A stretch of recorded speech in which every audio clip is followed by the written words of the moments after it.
Já venho fazendo uma análise com vocês da atuação do presidente da CPMI de 8 de janeiro, o Arthur Maia. A grande questão agora é que, aos poucos, as matérias que vêm sendo publicadas estão alinhando com aquele pensamento que eu tenho do Arthur Maia que eu já expus aqui para vocês. Vou trazer uma matéria do Valor Econômico aqui para vocês. A CPMI de 8 de janeiro. Presidente da comissão, Arthur Maia, bloqueia governistas. Parlamentares veem o presidente da comissão como uma carta na manga de Arthur Lira. A grande questão aqui já vem há alguns vídeos, alguns editoriais atrás, que eu venho dizendo para vocês, estamos tentando decifrar o que é a intenção de Arthur Maia nessa CPMI. O primeiro ponto que a gente faz a análise ele não está fechado com o governo Lula. Por enquanto, ainda. Ou não estará mesmo e se tornará, via de regra, um percalço para Lula enfrentar durante os 180 dias da CPMI que ainda tem que se passar aí pela frente. Menos de 180 dias um pouco. Mas por que eu estou falando isso? Por hora, o Arthur Maia vem dando declarações contrárias ao governo Lula e contrárias à atuação, inclusive, da Elisiane Gama dentro da CPMI de 8 de janeiro. Mas o real interesse do Arthur Maia, presidente da CPMI, é mostrar para Lula que ele está do lado de Lira e que, se precisar, Lira tem armas suficientes para partir para cima do governo Lula com força. Exemplo, pode o presidente da CPMI aceitar requerimentos. Ou seja, se houver requerimentos de impedimento, suspeição de integrantes do governo, por exemplo, pode o Arthur Maia, inclusive, aceitar, acatar ou não. Exemplo, que foi feito o pedido ou o requerimento de que o Marcos Duval fosse retirado. Ainda não deu posicionamento. O André Fernandes teve o pedido para que ele fosse retirado. Arthur Maia negou. Então, aqui mostra Arthur Maia que ele pode mudar o jogo. O jogo de Lula ainda não está ganho na CPMI. Imagina uma reviravolta, queda de membros do governo e entrada de oposição.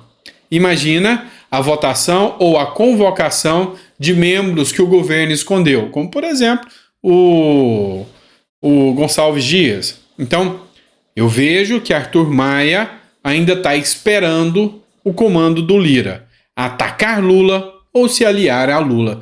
Vai depender do que Lira, o Arthur Lira, presidente da Câmara, ganha com isso. Então, por hora, a gente continua avaliando a atuação aí do Arthur Maia na CPMI. Bora lá, pessoal, vamos falar de Ives Gandra Martins. Caíram para cima dele agora. Por quê? Porque, segundo eles, Ives Gandra Martins foi consultado para um verniz jurídico do golpe. Essa matéria aqui é da revista Veja e diz o seguinte: simpatizante de Bolsonaro, o jurista foi procurado por alunos do curso de Comando e Estado-Maior do Exército, com questionamento sobre o controverso artigo 142. Ou seja, agora eles querem partir para cima do Ives Gandra Martins, dizendo que ele era um consultor jurídico do golpe. Só que aí a gente precisa analisar alguns pontos aqui. Será que realmente era mesmo isso? Enquanto a gente faz essa análise, a gente sabe de uma coisa: o PT está usando toda essa narrativa e, é lógico, a mídia está levantando isso também. Gleisi Hoffmann, por exemplo, atacou o Ives Gandra Martins por golpe. Matéria da revista Oeste.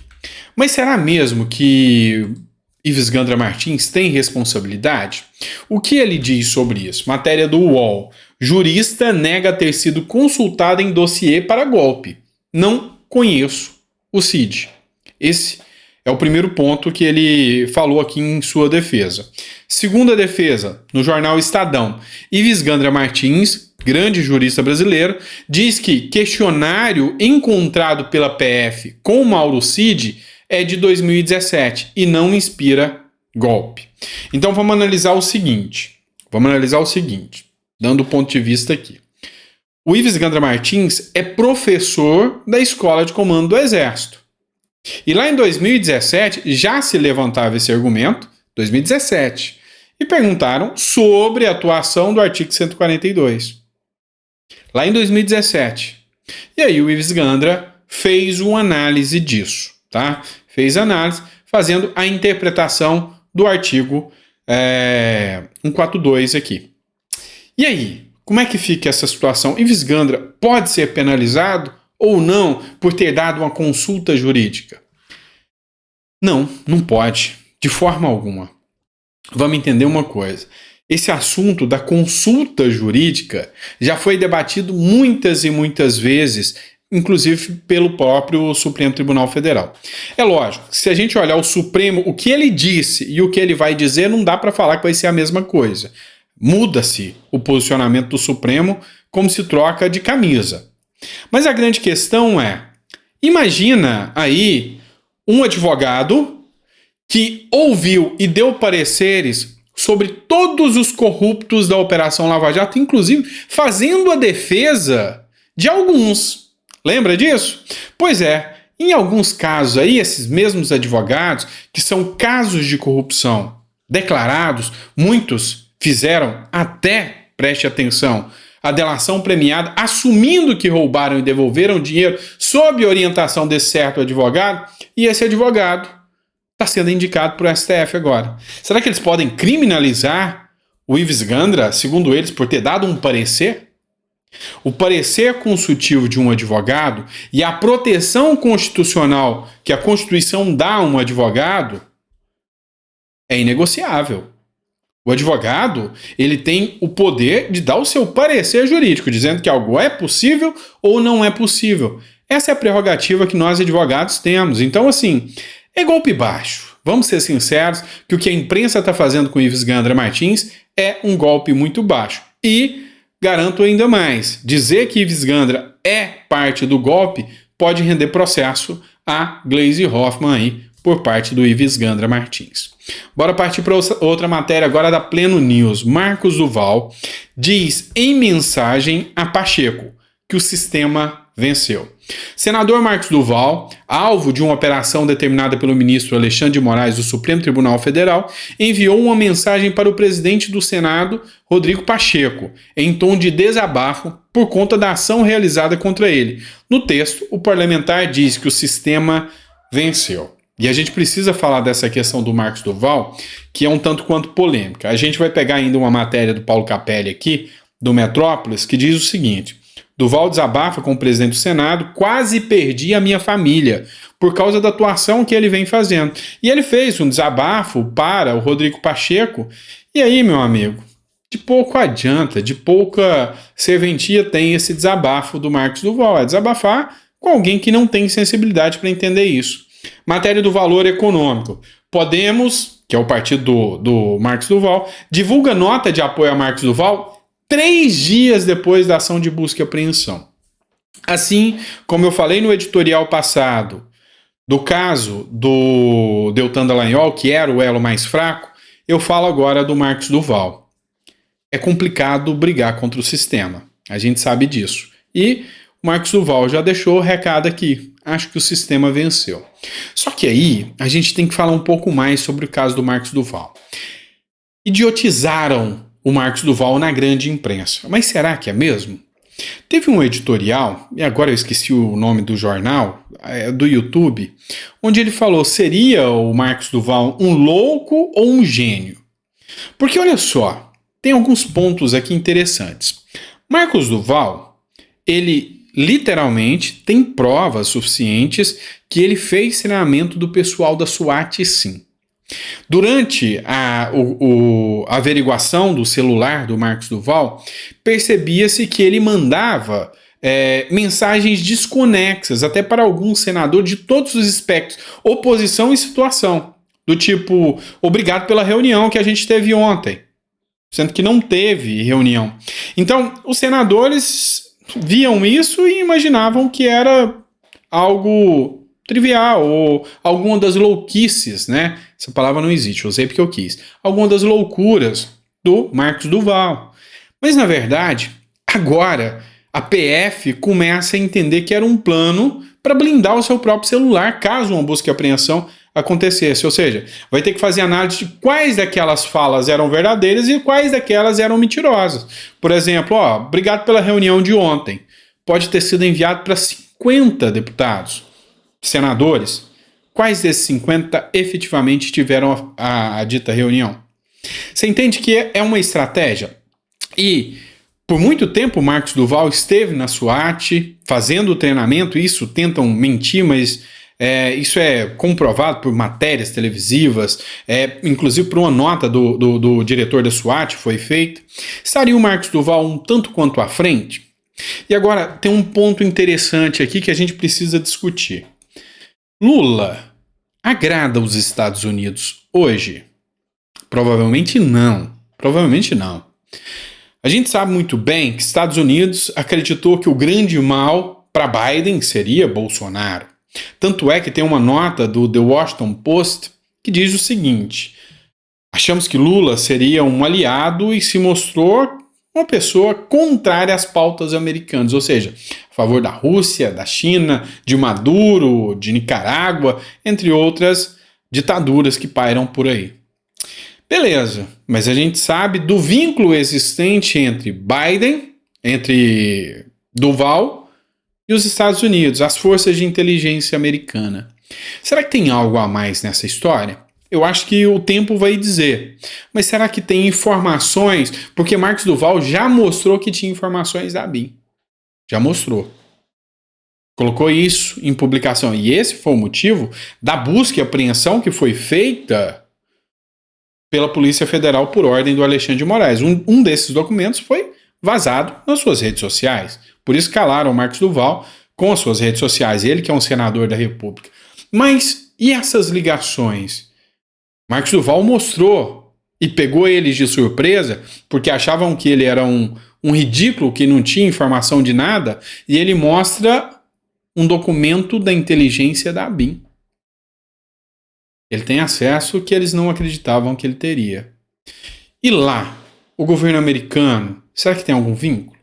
Tudo isso está sendo debate hoje nas redes sociais. O que você acha aí? Tem algo por trás ainda de Marcos Duval, ou realmente? O que fica aí na sua cabeça essa matéria que foi publicada? Um louco ou um gênio? O que você acha sobre isso? Coloca no comentário. Vamos lá, pessoal. Matéria do Hora Brasília aqui para vocês.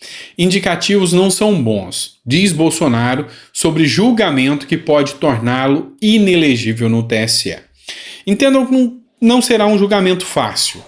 Eles provavelmente incluirão narrativas robustas para tentar deixar Bolsonaro inelegível. Ou seja, para deixar Bolsonaro inelegível. E Bolsonaro sabe que realmente a chance disso acontecer é muito grande. Aí, aquelas pessoas que me criticam quando eu digo isso, eu falo: dos 5, 7 ministros foram indicados por Lula. E o restante, será que está com Bolsonaro? Não está. Então a chance dele se tornar inelegível é grande. Boulos deu uma entrevista no UOL hoje, dizendo que Bolsonaro irá ficar inelegível, isso já é certo, e que eles não têm que se preocupar com a opinião pública. Não tem que se preocupar com a opinião pública. Então, agora, é foco na fraqueza de Lula, ou seja, Lula está recebendo críticas, está se enfraquecendo, e a esquerda não se preparou para isso. Não tem um nome, um substituto à altura de Lula. A direita também não se consolidou ainda, mas já tem um nome, e vocês sabem, é Tarcísio de Freitas, preparado para o embate. A direita hoje tem mais planos e projetos para 2026 do que a esquerda. E como que isso vai ficar em 2026? A gente vai saber. Pode ter certeza que a gente vai saber. Por fim, mas não menos importante, um editorial interessante da Folha de São Paulo. Bolsonaro salvou a democracia, pois não cedeu aos doidos dele, diz Janaína Pascoal. A professora, ex-deputada estadual Janaína Pascoal, afirma que os novos diálogos encontrados no celular do ex-ajudante de ordem de Jair Bolsonaro, o tenente-coronel Mauro Cid, reforçam que o ex-presidente não participou de articulações golpistas. Nas redes sociais, ela afirmou que o ex-mandatário salvou a democracia. Vamos falar um pouco sobre isso. A conversa entre Mauro Cid e os oficiais que o procuravam diziam o seguinte: Bolsonaro não vai fazer, e agora, como vai ser?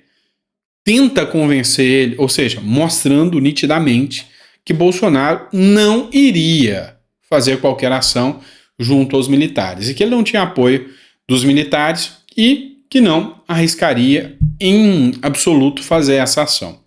Aí, duas repercussões lógicas. Aqueles que queriam que Bolsonaro tivesse agido, apesar de não ter o apoio dos militares, estão tecendo críticas e revoltados com Bolsonaro, porque se mostrou que Bolsonaro não ia dar o golpe que eles tanto dizem. Por outro lado, a defesa de Bolsonaro agora vai trabalhar com isso, e a Janaína Pascoal disse: vocês estão vendo que os militares queriam dar o golpe e quem não deixou foi Bolsonaro, porque os pedidos foram dos militares para que ele desse a ordem, e ele não deu. Então, com base nisso, a defesa vai tentar articular para que Bolsonaro não fique inelegível. Na prática, a gente sabe que não vai dar o resultado esperado. A gente sabe que a chance de Bolsonaro ficar inelegível, apesar das articulações, apesar do que a mídia diz, apesar de tudo isso, é muito grande, tá certo? Então, a gente precisa estar atento, porque em 2026 nós ainda temos uma esperança. Nós temos a esperança de que haverá uma articulação coerente e que o governo Lula está mostrando ineficiência e está recebendo ataque direto, inclusive, de quem deveria ser base. Exemplo, o Mangabeira Unger, que já fez a sua declaração de que Lula é um retrocesso. Ciro Gomes, que diz que Lula está caminhando para destruir a democracia no Brasil. Dentre vários outros que declararam, apoiaram o apoio a Lula e hoje entendem que Lula, segundo palavras deles, é um mal ainda maior que Bolsonaro. Fecha aspas. Agora, é esperar para ver o resultado disso tudo, tá bom? Obrigado por ter ficado até o final do editorial, é sempre um prazer estar aqui com você. A gente tenta fazer as análises da forma mais imparcial. Lembra aquilo que eu sempre digo para vocês da fala do Nietzsche. Um homem de um livro só não é um sábio. Ele é só ideologizado. E não é isso que eu quero. A gente precisa olhar todos os aspectos para estar preparado para esse jogo de xadrez. A melhor arte da guerra é você conhecer, lógico, a sua estratégia. Mas se você tiver a chance de entender a estratégia do inimigo, você vai estar à frente no jogo. Então, está na hora agora de começar a entender as regras do jogo um pouco mais. Porque existe uma democracia nesse país que precisa, sim, de você, que é brasileiro, de mim, que sou brasileiro, e da gente. Senão, o nosso resultado vai ser igual ao do Dallagnol, ter que sair do Brasil. Essa não é a ideia, tá? Então, um grande abraço, fica com Deus, que a sua segunda-feira seja muito abençoada e amanhã, terça-feira, a gente começa com mais conteúdo aqui para vocês. Grande abraço.